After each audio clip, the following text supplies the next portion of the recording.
साथीहरु नमस्कार। कार्यक्रम साथीसँग बिमाका कुरामा तपाईहरुलाई स्वागत छ। म राधिका श्रेष्ठ। साथीहरु, हामी यो कार्यक्रममा बिमा सम्बन्धी तपाईका प्रश्न लिन्छौं र सो प्रश्नको विज्ञबाट जवाफ खोज्छौं। आजको कार्यक्रममा पनि हामीले तपाईकै प्रश्न र सो प्रश्नमा विज्ञको जवाफ लिएर उपस्थित भएका छौं।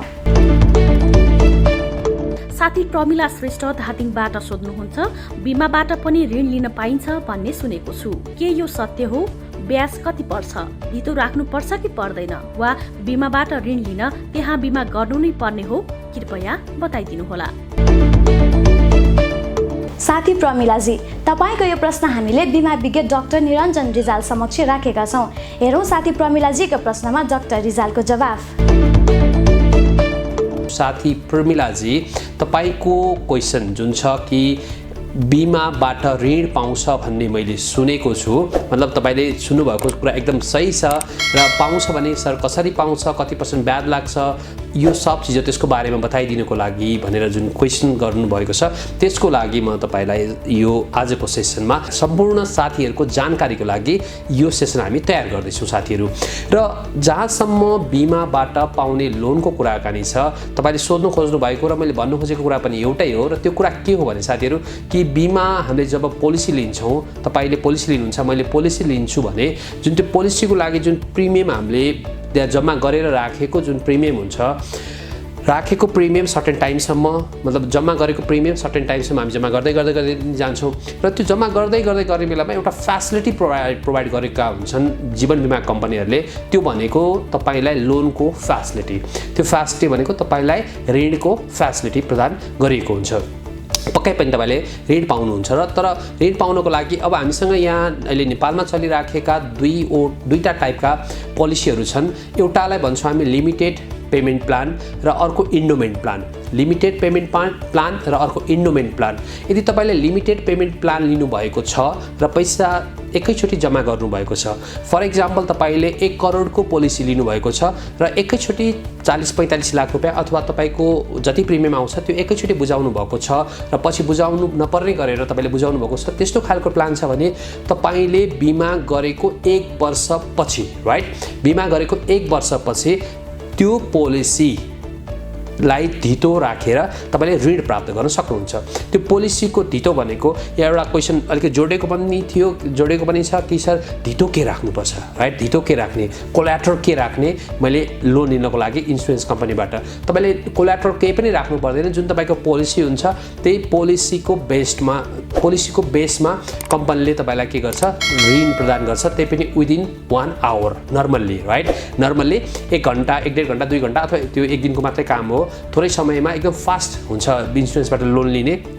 र त्यसैले हामीले लोन लिँदाखेरि केही पनि गर्नु पर्दैन। सिम्पल कुरा के छ कि 1 वर्ष कुर्नु पर्यो। लिमिटेड पेमेन्ट प्लान लिनुभएको छ भने त्यो केसमा, र हैन तपाईले इन्डोमेन्ट प्लान गर्नुभएको छ, जस्तै 20 वर्ष प्लान गर्नुभएको छ, वर्षैपछि तपाईले पैसा बुझाउँदै पैसा जम्मा गर्दै, राइट, इन्स्योरेन्समा पैसा बुझाउने हैन, इन्स्योरेन्समा पैसा जम्मा गर्ने, राइट, हाम्रै आफ्नै खातामा जम्मा गरेको जस्तै हो। जम्मा गर्दै गर्ने बेलामा हामीले यो कुराकानी बुझ्नु पर्यो कि यदि त्यस्तो खालको इन्डोमेन्ट प्लान लिएका छौं भने चाहिँ तपाईलाई 2 वर्षपछि लोनको फ्यासिलिटी प्राप्त गर्नुहुन्छ। अब लोनको फ्यासिलिटी 2 वर्षको कुराकानी भयो, एउटा 1 वर्षको कुराकानी भयो। यहाँ थोरै कन्फ्युजन हुन सक्छ।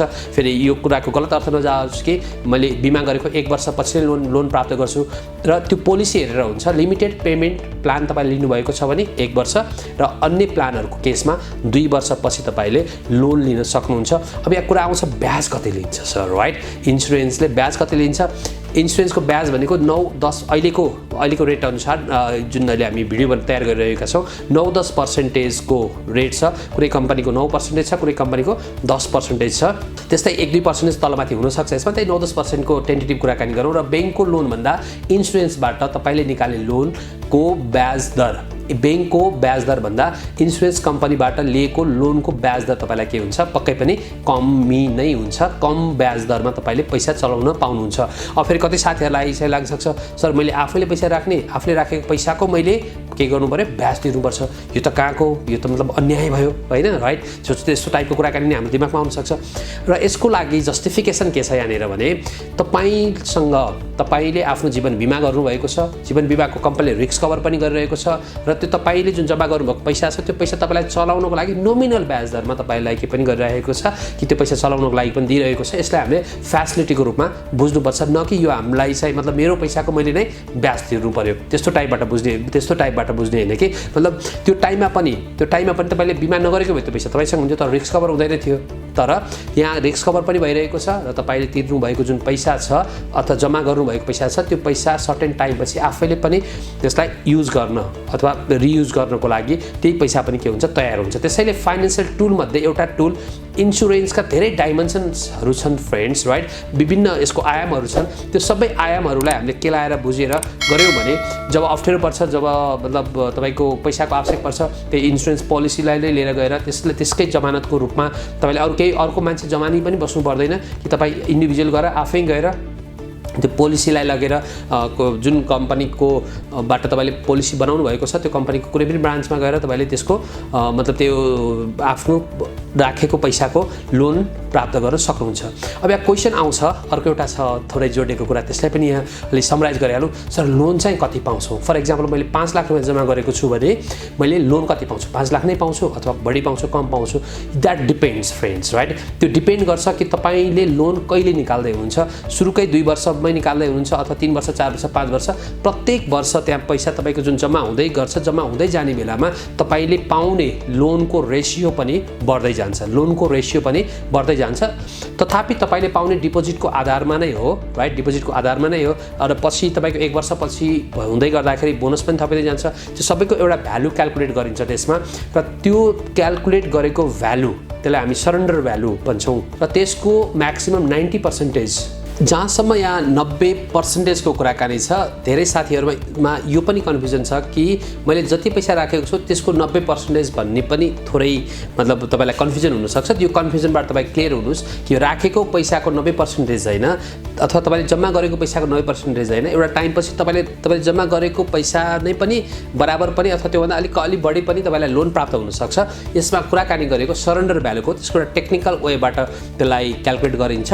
टेन्टेटिभ। अब फेरि तपाईँको मनमा यो जिज्ञासा लाग्न सक्छ कि सर मैले एक्ज्याक्टमा चाहिँ कति पाउँछु मलाई क्यालकुलेट गरेर दिनु पर्यो भन्नुभयो भने चाहिँ त्यसको लागि हामी टेक्निकल्ली बसेर नै थोरै क्यालकुलेट गर्नुपर्छ। र मतलब त्यो पनि फेरि के हुन्छ कि पोलिसीमा फरक पर्छ, त्यो प्रोडक्टमा आउने बोनसमा फरक पर्छ, र त्यो लाइफको मतलब त्यो पोलिसीको लाइफ कति वर्षको छ त्यो सब चिजहरूमा फरक पर्छ। तर अब यहाँ क्वेसन मात्र यति मात्रै हो कि लोन पाइन्छ कि पाइँदैन? लोन पाइन्छ। कतिमा पाइन्छ? मतलब 2 वर्षपछि पाइन्छ एउटा केसमा, अर्को केसमा 1 वर्षपछि पाइन्छ। त्यो अघि मैले डिटेलमा तपाईँलाई बताइहालेँ। र अर्को कुरा ब्याज कति लाग्छ? 9-10% ब्याङ्कको भन्दा कम पर्सेन्ट ब्याजमा तपाईँले बिना धितो भन्दै गर्दाखेरि जुन तपाईँको पोलिसी छ त्यो पोलिसीलाई धितो राखेको भरमा लोन प्राप्त गर्न सक्नुहुन्छ फ्रेन्ड। साथी प्रमिलाजी, आशा छ तपाईँले आफ्नो प्रश्नको जवाफ पाउनुभयो होला। तपाईँहरूसँग पनि बिमा सम्बन्धी कुनै प्रश्न भए स्क्रिनमा देखाइएको हाम्रो ठेगानामा सम्पर्क गर्न सक्नुहुनेछ। हामी तपाईँको प्रश्नको हल खोज्न मद्दत गर्नेछौँ। आजको लागि भने कार्यक्रम यति नै। कार्यक्रमका सम्पूर्ण युनिटसँगै म राधिका श्रेष्ठ पनि बिदा हुन्छु। नमस्ते।